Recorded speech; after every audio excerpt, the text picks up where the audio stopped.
Broadcasting live from the only establishment in town that can't kick him out. His own basement. The world according to Rockett.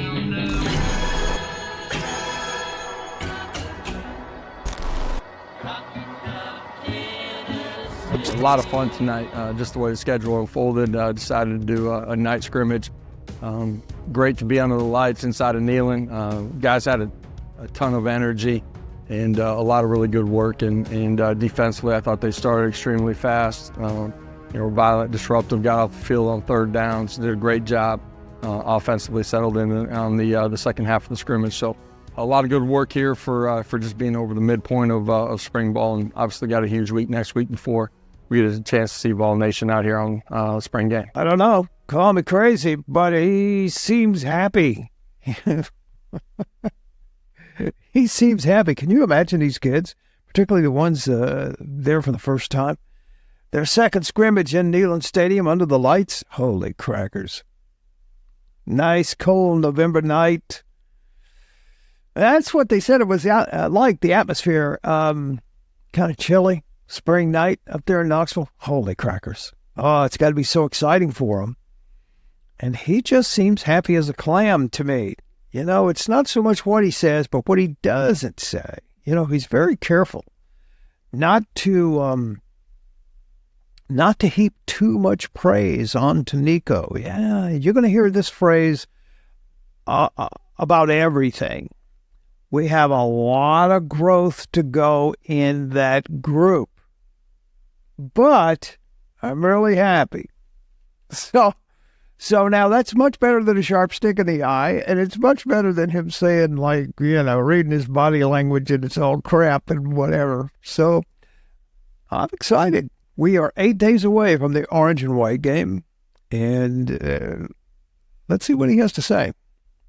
I like what I'm seeing and hearing. Roll it. What you're liking so far on defense, is that mostly coming from those veterans on the front? Yeah, I mean, some of it, absolutely. Our defensive line has brought great energy and consistency every single day that we've been on the practice field. Veteran group, especially on the interior, that has kind of led the way.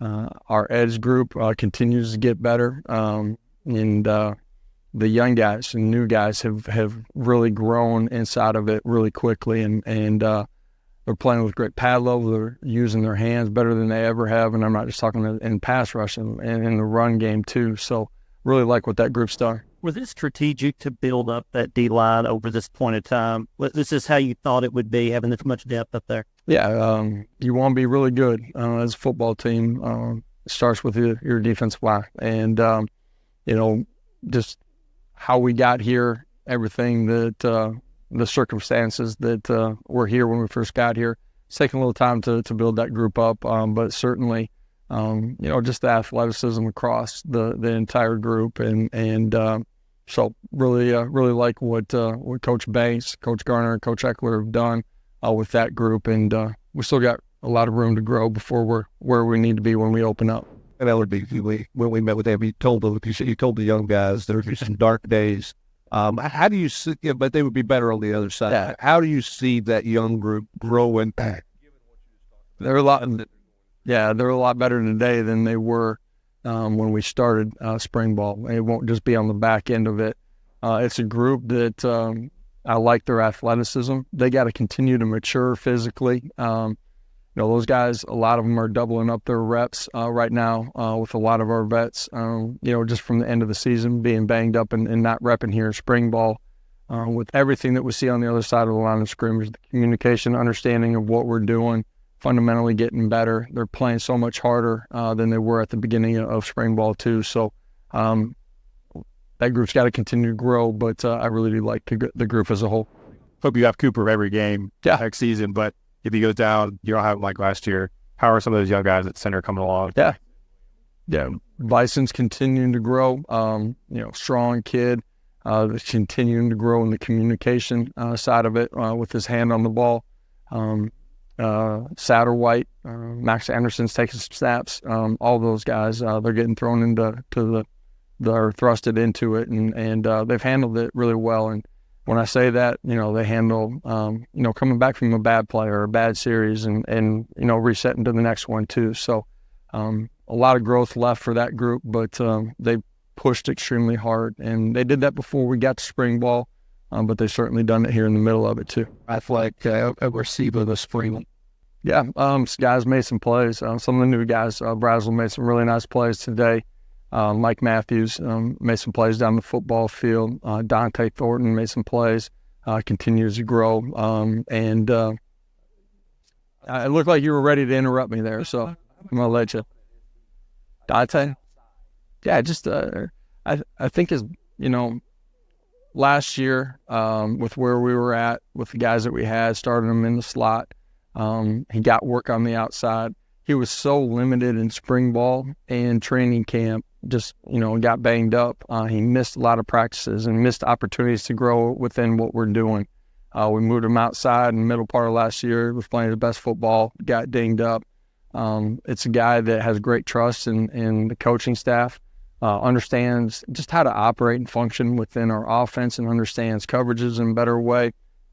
Is just continuing to grow out there. Really like what he's done. Well, your assessment of Nico and just how the passing game. Yeah, just in general, I thought he operated and functioned extremely well tonight, and made some plays. Did that with his arm, made it with his feet too. We didn't start super fast on the offensive side of the football. Had some opportunities, just didn't get points out of it. I just thought his competitive composure was really big, and it's kind of his demeanor in general, and I was just continuing to grow in the leadership role too. So we're really pleased with what he's done. That's tonight and just through the first part of spring ball. How do you manage the veterans in terms of how much they get, like a Keenan P, and then obviously you've got some veterans on the offensive line. How do you manage that?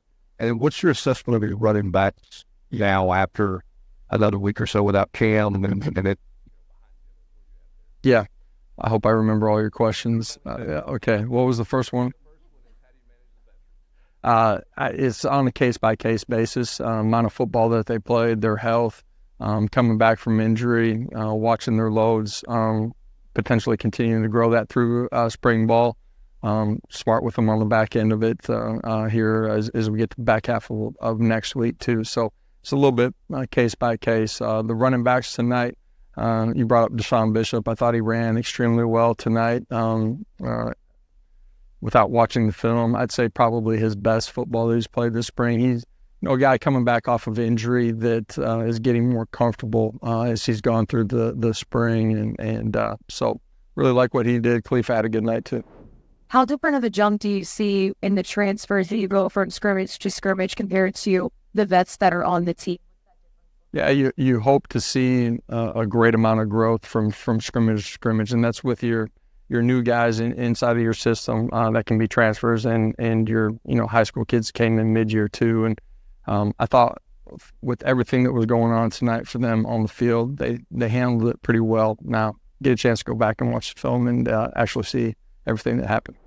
What nice weather, which was Saturday, but tonight you kind of have like an early November type night. Yeah. How much does that kind of just give you the simulation of what it could be like in the fall? How much to help the young guys? Yeah, atypical spring night here for here in Knoxville, but it's an opportunity to get out and play in an environment that at some point next year that we're going to be in, and so the guys had a lot of energy tonight. They enjoyed being out there under the lights, different type of day for a scrimmage, and for us, it's an opportunity that will parlay itself into a football game that we're going to play next fall. Running back and the linebackers positions change when you have coaching changes at those positions from last year. Well, for those guys, the new staff members that come in here, the first thing is just gaining trust and building a relationship with your players, and that dictates how they receive all the information when you get out on the field and some of your installs too. But at the end of the day, you got that relationship. They receive the information in a different way than if they don't. And we got two guys that care about young people. They're great teachers. The transition has been really seamless with those guys, and it starts with our coordinators doing a great job of getting them on the same page with what we're doing philosophically and within our scheme. And then those guys have been really good, and that's on the grass. It's in the classroom. They're high level coaches that there's a reason we brought him here to Tennessee. Some of the guys about stepped up in the secondary. What do you see coming? Yeah, Will Brooks had a really good night tonight. Dre's been really consistent throughout the course of spring ball. Jamal McCoy continues to play at a really high level. So, those are a few of the guys that have been consistent, but also showed up tonight for us. And there was a video of Sampson the other day, just like hyping up the team. Yeah, Dylan's done a great job from the time that he's got here. Transitioned seamlessly into what we do offensively. Everybody's seen the plays that he's made. He had leadership traits. He's always brought great energy out to the practice field with him or the meeting room. But he's really, thrust himself into a leadership role, and we got a great collective group of leaders that are really strong right now, and they've grown since we started, our off season in January. There's still a lot of growth for that group, but they're intentional on impacting the people around them. When you're out at practice, seeing guys coach each other up and bring energy to each other happens on a consistent basis. You talked about Nico. You're using this time to get your other quarterbacks ready as well. What's your comfort level with Gaston right now? And without seeing the tape, how did you collect Jake jump from Scrimmage 1 to Scrimmage? Merck?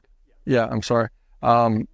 Nico's got to grow here as we go through spring. All those guys, excuse me. A bunch of guys that haven't been under the lights of game day very very much, and Gaston's performed really consistently throughout the course of spring ball. Been really good decision maker, has good control in what we're doing offensively.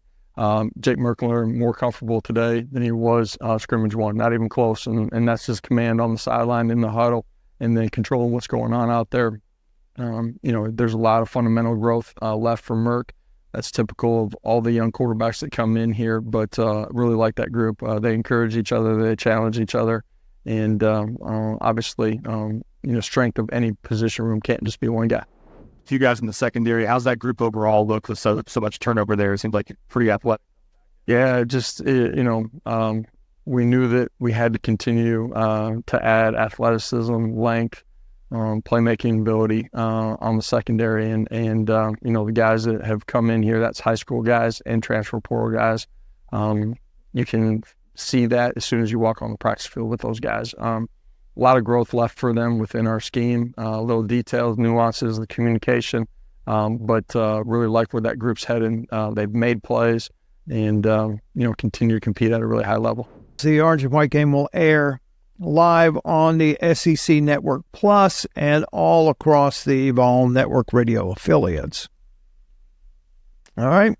On-campus parking lots will be open at 7 a.m. on game day. Season ticket holders will receive information regarding on-campus parking during the event. So, but, the big drag about the whole thing is, only 10,000 people. That's disappointing for everybody. I don't know, I'm down here in Florida. I'd like to go up there. I think, who all's going? Let me know in the comments if you're going. That'd be kind of fun to go, but it won't be the same. Just so you know, only 10,000 people are going to be allowed there. And this is what it's going to look like when it's finally done. It will finally be done by the fall of 2026. And this is the rendering of what it will finally be like. All right. And they have a schedule here of this is what was done for fall of 2023 last year. And this is what's going on here for fall of 2024, full stadium-wide Wi-Fi connectivity. That's cool. Stadium kitchen, commissary, loading dock, new southeast elevators vertically connecting all the concourses, new gate 4, entry plaza, blah, blah, blah, blah, blah, blah, blah. Now, but here's something that is disturbing. The brick cladding around in-bowl vomitories. So apparently they're building vomitories. Now, I don't know whether you know your Roman history or not, but vomitories vomitories were these things where people would, after having a feast or gorging themselves, they would excuse themselves and go out into this room, otherwise known as vomitorium, and puke. Unbelievable. Let me just repeat that.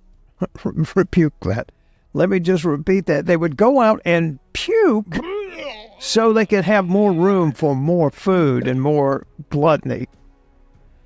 So, am I understanding this correctly? That's what all this fuss is about. We're building more vomitoriums. Apparently so. No, what it is that's kind of the second definition of a vomitorium, okay? In this particular case, a vomitorium is a passage situated below or behind a tier of seats in an amphitheater or stadium through which big crowds can exit rapidly at the end of the event. They can also be pathways for actors to enter and leave the stage. The Latin word vomitorium comes from vomo or vomere, which means to spew forth. Now, yeah, so it's the vomitoriums. They're building vomitoriums so that we can't go to the spring game. Now, I think vomitoriums would have been way more appropriate back during the Jeremy Pruitt days. What do y'all think about that? Particularly that first year. People leaving the stands. Oh my God. Man, aren't you glad those days are over? Aren't you excited about what's coming? I know I am. Hey, listen, thank you for watching. Subscribe, like, send money, all that stuff. Appreciate you all. I'll see you in the next video. Go Vols.